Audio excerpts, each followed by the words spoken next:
এই যে লক্ষ্মীকুল বাজারে পকেট ম্যাট ধরা পড়ছে আজকে 13,000 টাকা সহ। এই যে এই লোক মুরব্বী লোক, যাক দেখি কেউ বিশ্বাসই করবি সে একজন পকেট ম্যাট। এর আগেও হাট থেকে মেলা টাকা পয়সা হারাইছে। সে আজকে 13,000 টাকা সহ হাতে নাতে ধরা পড়ছে আমার হাট মালিকের হাতে। আপনার নাম কি? আজাদ। বাড়ি কোন জায়গায়? বাড়ি কোন জায়গায়?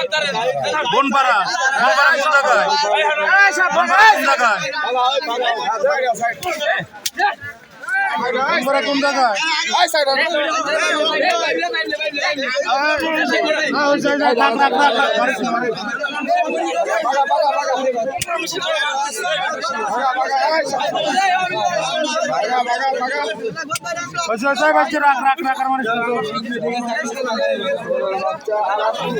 এর আগেও বাজারে মেলা কয়বার মেলা টাকা পয়সা হারাইছে। মানুষের পকেট থেকে 30,000 35,000 টাকাও মারিয়ে দিয়েছে এই লোক। চিনি রাখেন সবাই, চিনি রাখেন।